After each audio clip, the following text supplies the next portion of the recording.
Garde à vous!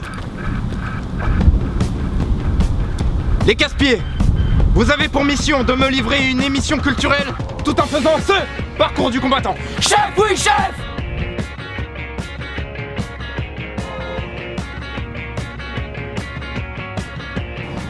Coup de cœur pour voir du pays, que j'ai eu la chance de voir en avant-première au Gaumont Opéra et qui ne sortira sur vos écrans que le 7 septembre 2016. Les deux réalisatrices, Delphine et Muriel Coulin, filment l'armée française et plus particulièrement un commando qui, de retour d'Afghanistan, passe dans un soi-disant sas de décompression avant de retourner en France. Il est question ici de la place de la femme dans l'armée, du trauma et des corps qui ont souffert lors de l'affrontement. Ce film, qui a reçu le prix du meilleur scénario dans la catégorie Un certain regard lors du dernier festival de Cannes, ne passera pas inaperçu lors de sa sortie en salle, j'en suis persuadé. C'est une véritable claque, un grand film rare et précieux où Soko et Ariane Labelle livrent tout leur talent d'actrice.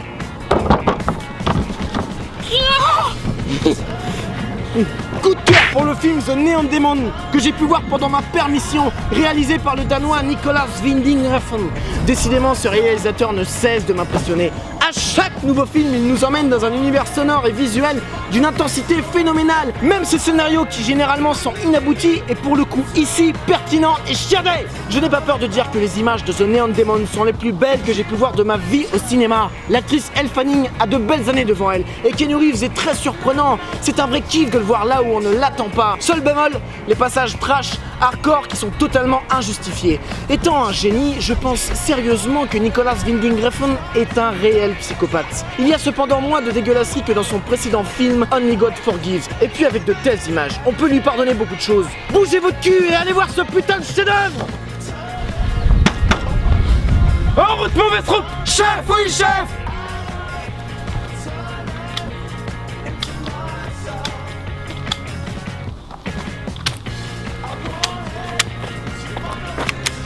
Je ne sais pas ce qui fonctionne pas dans ce pistolet. J'ai vu le siphon pourtant. Tire, vieux. Tire, vieux. Oh, tu vas tirer, allez, tire. Les Invalides, où se trouve également le musée de l'armée, Abrite en ce moment même une exposition consacrée à l'exil de Napoléon à Sainte-Hélène. Celle-ci, tout comme la résidence de Napoléon à Sainte-Hélène, est divisée en plusieurs pièces. La chambre, le salon, le bureau ou encore la bibliothèque, car Napoléon dévorait les livres. Tout un tas d'objets ayant appartenu à l'empereur est présent dans cette exposition. Du billard en passant par la baignoire jusqu'au lit de camp, tout est là, authentique. C'est une véritable mine d'or pour tout amateur d'histoire. Tout à fait. On peut également y voir la tenue que portait Napoléon au quotidien. Et autant dire que cet homme était tout petit, tout petit, tout petit, tout petit, tout petit, tout petit, tout petit, tout petit, tout petit, tout petit. Cependant, il y a un parti pris très bonapartiste dans cette exposition. On sent bien, on voit bien qu'il y a un point de vue très franco-français sur le parcours de Napoléon et sur le comportement de ses ennemis. Le grand empereur contre le tout petit anglais. En effet, si tous les éléments de l'exposition nous montrent la vie de Napoléon avec exactitude, ce qu'on peut y lire manque beaucoup de nuances. Ta note, mon cher Pierre? 8 sur 10. 7 sur 10 pour moi. C'était pas ma guerre! Le conseil de Pierre et Gauthier.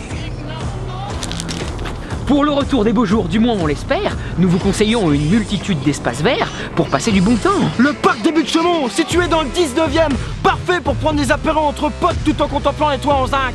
C'est parfait et plein de relief.